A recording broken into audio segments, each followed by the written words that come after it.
Halo, Assalamualaikum warahmatullahi wabarakatuh. Perkenalkan, nama saya Isara Saimah Zakia Amunir dengan NIM 20-46370-TP-12998.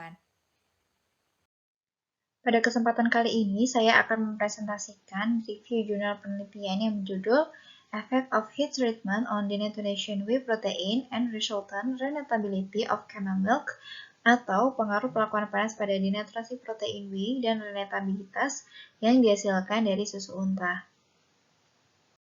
Dalam review ini akan ada beberapa poin yang kita review, di antaranya yaitu pendahuluan, metode dan bahan, hasil dan pembahasan, serta kesimpulan. Bagian pertama yaitu pendahuluan. Penelitian jurnal ini dilatar belakangi oleh keberadaan susu unta yang memiliki nutrisi yang sama dengan susu sapi, namun memiliki perbedaan dalam komposisi, detail, sifat, molekuler, dan pemrosesan. Sebagian besar wilayah Ethiopia, susu unta terutama dikonsumsi mentah tanpa perlakuan panas sebelumnya, tetapi kadang juga dikonsumsi sebagai produk fermentasi tradisional. Susu unta ini memiliki ciri tidak stabil pada perlakuan suhu tinggi dan menggumpal dalam waktu kurang dari 1 menit pada suhu 130 derajat Celcius atau 140 derajat Celcius. Hal ini dikaitkan dengan kurangnya laktoglobulin dan jumlah kappa kasein yang langka, yaitu sebesar 3,5% dalam susu unta. Yang keduanya itu berperan dalam stabilitas panas susu sapi juga. Namun, menurut beberapa penelitian, protein whey ini dalam susu unta relatif lebih tahan panas dan ditemukan dalam konsentrasi yang lebih tinggi daripada susu sapi atau kerbau.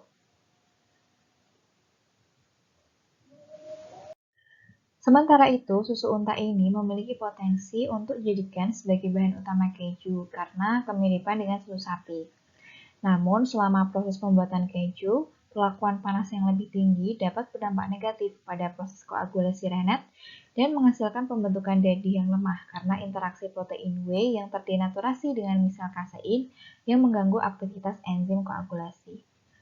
Nah, oleh karena itu, diperlukan suatu pengetahuan tentang sifat denaturasi protein whey susu unta yang akan membantu dalam mengoptimalkan perlakuan panas susu unta untuk pembuatan keju dan memperjelas kemungkinan peningkatan hasil dengan memasukkan protein whey tanpa mengurangi renatabilitas.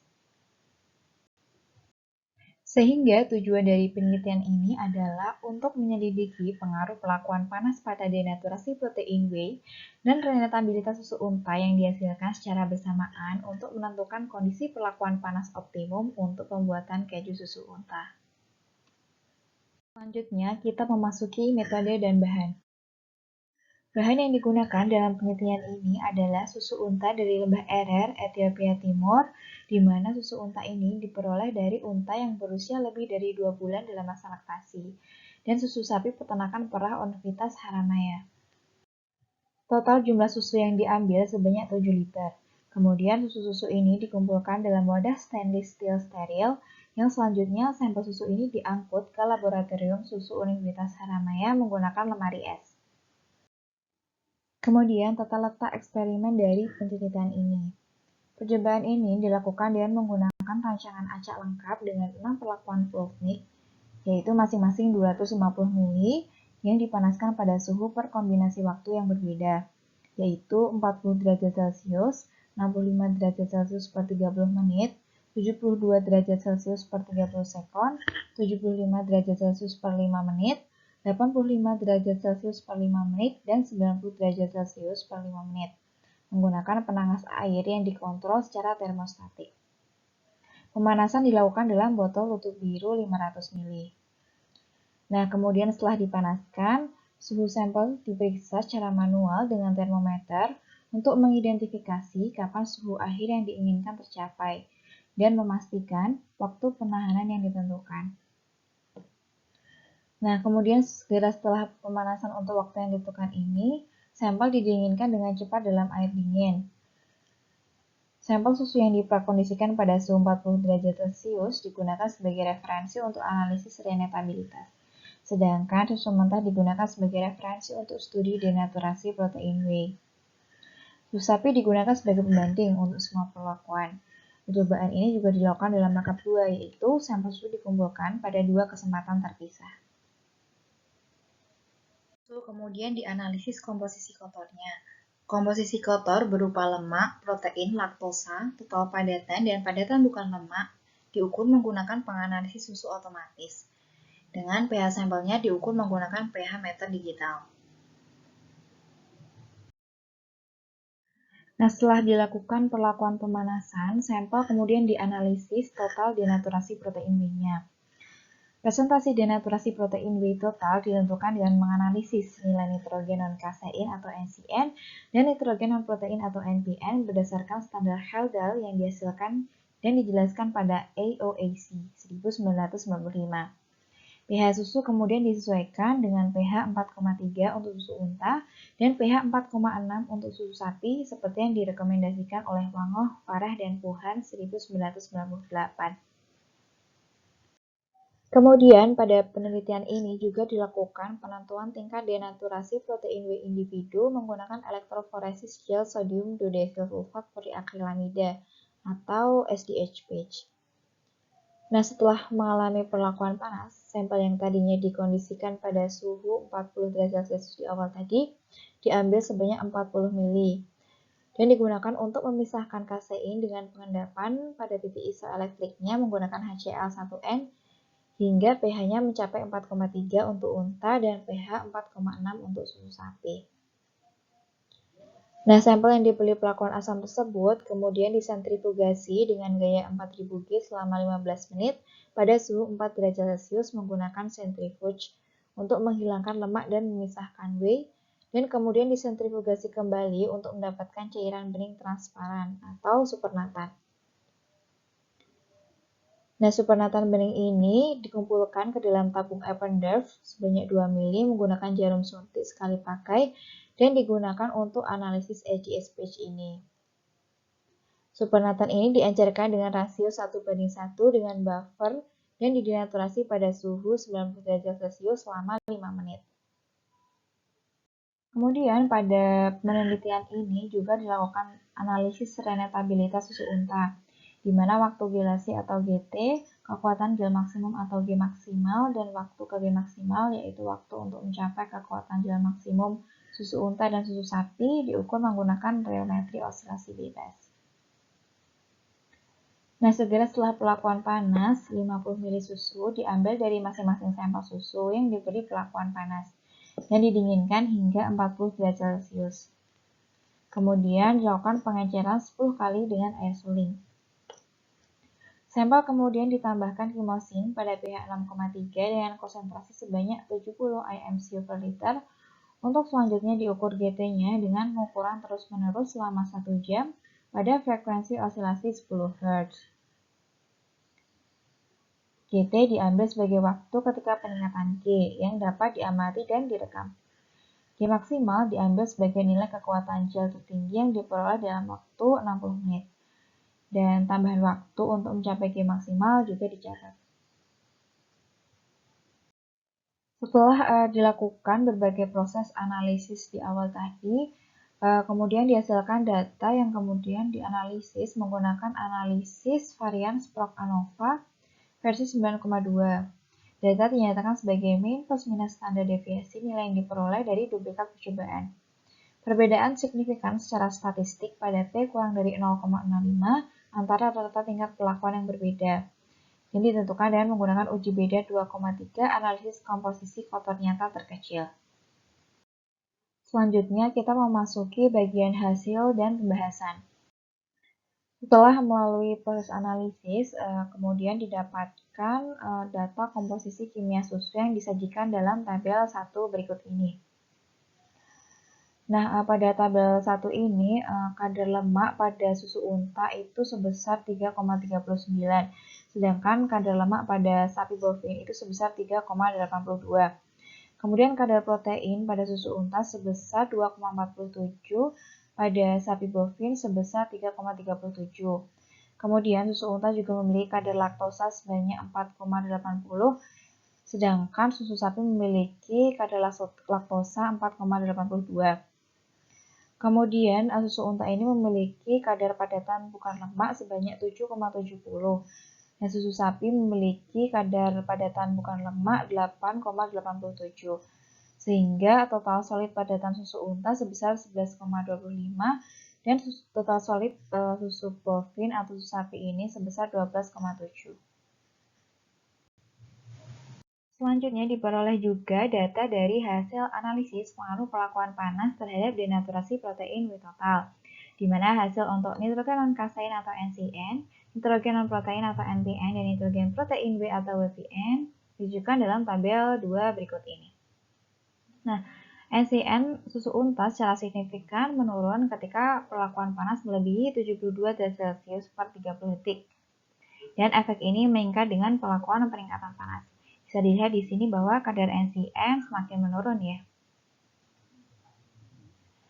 Nah, kemudian juga penurunan serupa itu juga terlihat pada susu sapi, di mana kadar NCN juga mengalami penurunan secara signifikan.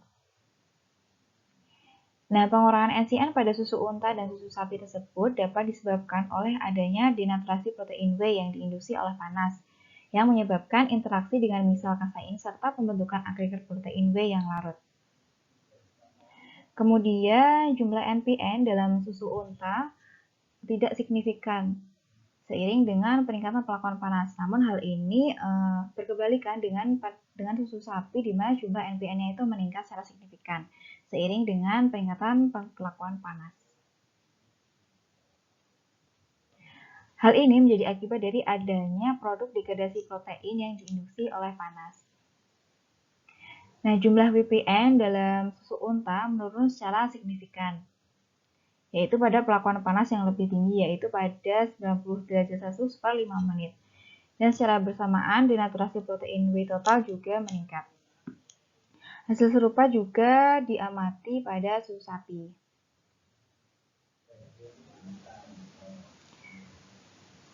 Nah, sehingga dalam penelitian ini berdasarkan data NCN dan NPN yang kemudian didapatkan hasil WPD, Whey Protein Denaturation, kadar Whey Protein Denaturation pada unta lebih rendah daripada susu sapi,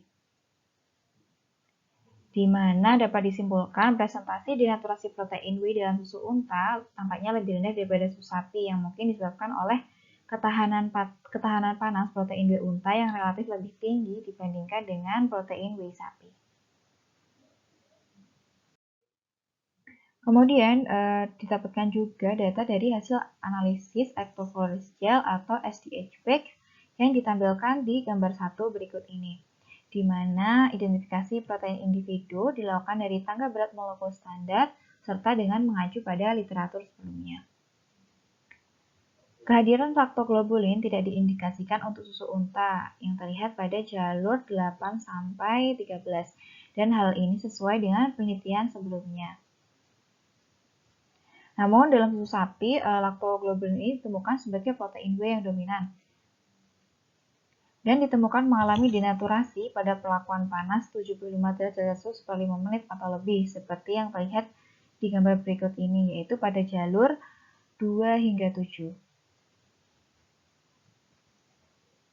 Dan intensitas pita yang ditujukan pada tingkat perlakuan panas meningkat. Dan bahkan pada 90 derajat Celcius per 5 menit intensitas pita hanya berkurang 33% dibandingkan dengan sampel susu mentah. Sebaliknya untuk sapi, intensitas pita laktoalbumin berkurang secara nyata seiring dengan meningkatnya tingkat perlakuan panas dan bahkan hilang sama sekali pada perlakuan 85 derajat Celcius per 5 menit dan 90 derajat Celcius per 5 menit, yaitu ditunjukkan pada jalur 6 dan 7. Di jalur 6 dan 7.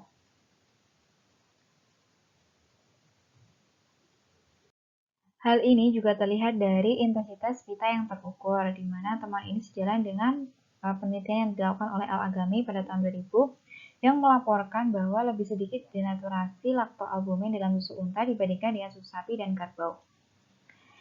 Ini mungkin karena kurangnya laktoglobulin dalam susu unta, karena laktoglobulin dalam susu sapi diketahui berinteraksi dengan misal kasein dan membentuk jembatan disulfida, tetapi tidak memiliki gugus tiol bebas tambahan dari laktoglobulin itu sendiri. Kemudian, penurunan intens pita laktoglobulin dan laktoalbumin untuk susu sapi dapat dikaitkan dengan denaturasi protein W dan interaksi yang dihasilkan dengan misal kasein atau dengan protein W lainnya. Mekanisme asosiasi protein whey terdenaturasi dengan misal kasein dalam susu unta belum dapat diselesaikan secara rinci.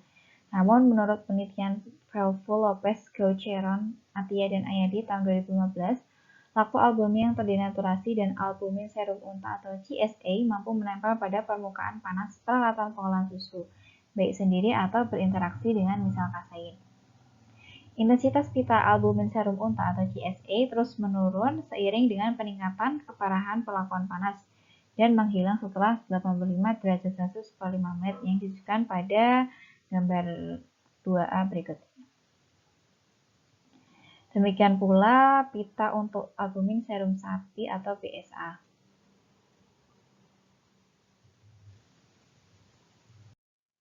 Kemudian diperoleh juga data dari hasil analisis renetabilitas susu unta, yaitu waktu gelasi, yang disajikan pada tabel 3 berikut ini.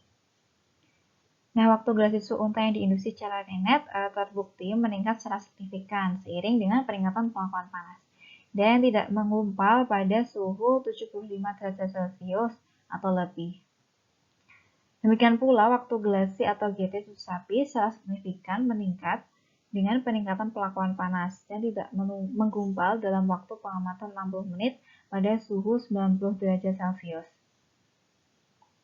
Nah, peningkatan GT ini dengan peningkatan perlakuan panas dapat disebabkan oleh adanya interaksi kovalen yang diinduksi, yaitu ikatan disulfida antara protein whey dan pengelambatan kasein. Yang selanjutnya dihidrolisis kaseinnya sebagai akibat dari lebih sedikitnya paparan enzim renet. Kemudian, pembentukan gel tertentu yang diamati dan peningkatan waktu koagulasi dalam susu unta dapat dijelaskan oleh variasi ukuran misal kasein, menurut Farah 1993. Susu unta memiliki misal kasein yang lebih besar, yaitu 350-500 nanometer dibandingkan susu sapi, yaitu 150-230 nanometer. Selanjutnya didapatkan juga data dari hasil analisis renetabilitas susu unta, yaitu kekuatan gel maksimum. Perbedaan besar dalam nilai G maksimal antara susu unta dan susu sapi ditemukan, yaitu disajikan dalam gambar 3 berikut ini. G maksimal susu unta secara signifikan berkurang dengan meningkatnya panas yang diterapkan pada susu sebelum penambahan enzim. Pengembangan gel ditemukan untuk susu yang dipanaskan pada suhu 40 derajat Celcius atau pada 112 Pascal, serta untuk susu yang dipanaskan pada 65 derajat Celcius per 30 menit, yaitu pada 51 Pascal, dan 72 derajat Celcius per 30 detik, yaitu pada 24 Pascal.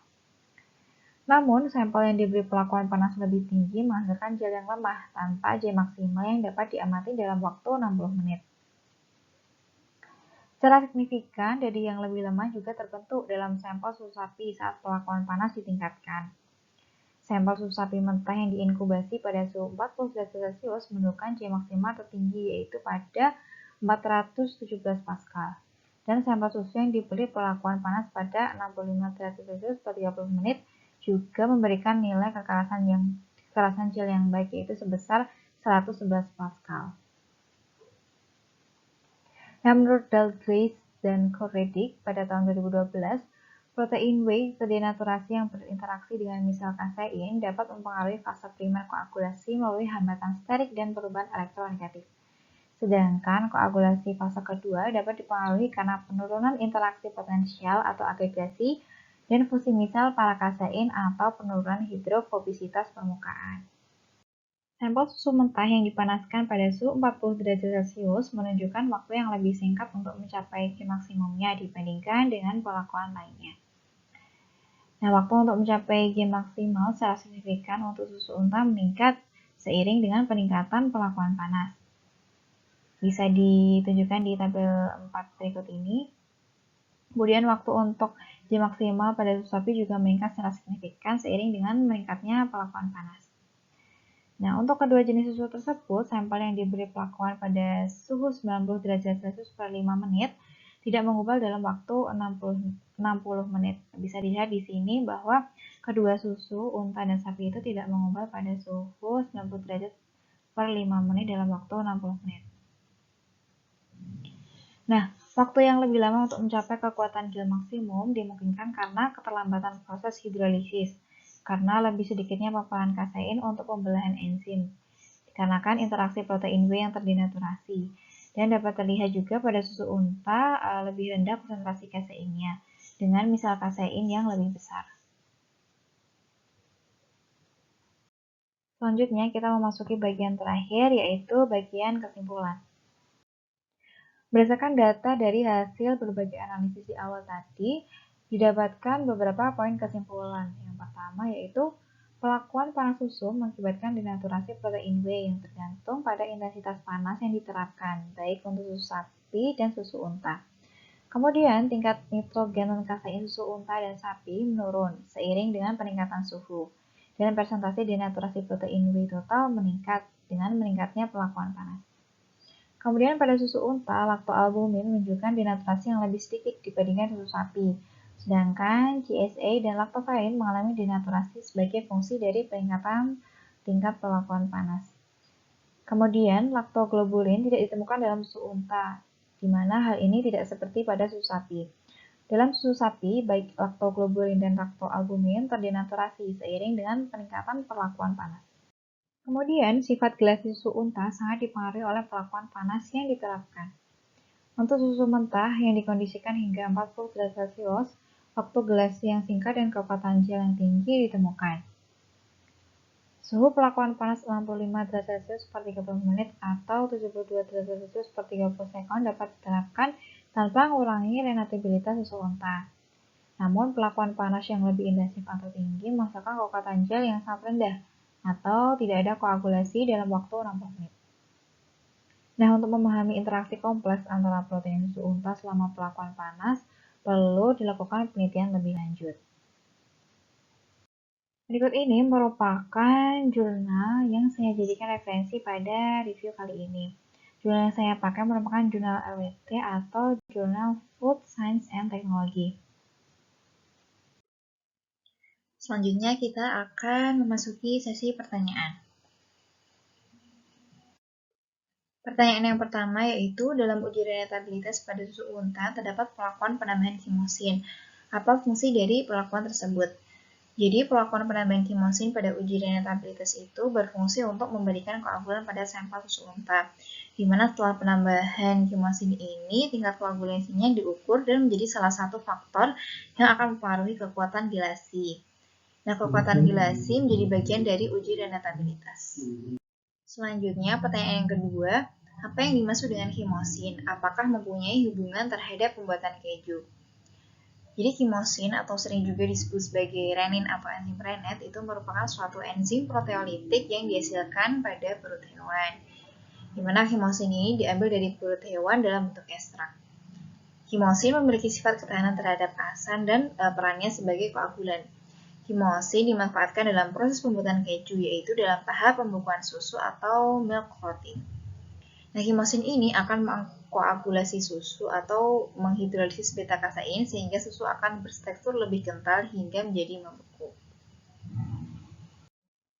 Kemudian pertanyaan yang ketiga yaitu, mengapa kadar NPN pada susu unta mengalami penurunan, sedangkan pada susu sapi kadar NPN-nya meningkat? Kemudian pertanyaan keempat, apa yang menjadi penyebab perbedaan antara hasil kadar NPN susu unta dengan susu sapi? Nah, karena kedua pertanyaan ini memiliki kemiripan dan menurut saya itu bisa dijadikan satu jawaban, maka untuk jawaban dari kedua pertanyaan ini saya rangkum menjadi satu. Nah, sebelumnya kita akan melihat terlebih dahulu apakah benar kadar NPN pada susu unta ini mengalami penurunan. Bisa dilihat di tabel ini bahwa kadar NPN pada susu unta ini tidak mengalami penurunan dan mengalami peningkatan. Namun memang hasilnya itu tidak terlalu signifikan jika dibandingkan dengan peningkatan kadar NPN pada susu sapi.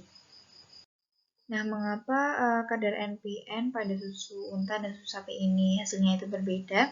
Sebelumnya saya akan menjelaskan terlebih dahulu apa itu definisi dari NPN. Jadi, non-protein nitrogen atau NPN merupakan senyawa-senyawa bukan protein yang mengandung nitrogen, seperti asam amino bebas, asam nukleat, amonia, urea, trimetilamina, dimetilamina, nitrat, dan lain-lain. Nah, senyawa-senyawa ini terdapat dalam jaringan hidup dan merupakan hasil residu dari sintesis protein yang tidak selesai atau kemungkinan dari hasil degradasi protein atau produk dari degradasi protein. Nah, kadar NPN atau non-protein nitrogen pada susu unta ini mengalami peningkatan namun tidak signifikan. Hal ini terjadi karena adanya induksi produk degradasi protein, sehingga hasil akhir protein yang terdegradasi menjadi lebih sedikit. Sedangkan pada susu sapi, produk degradasi protein tidak mengalami induksi, sehingga produk yang terdegradasi meningkat atau peningkatan kadar NPN-nya lebih signifikan. Berikut referensi yang saya pakai untuk menjawab beberapa pertanyaan tadi. Nah, sekian dari saya, kurang lebihnya mohon maaf. Wassalamualaikum warahmatullahi wabarakatuh.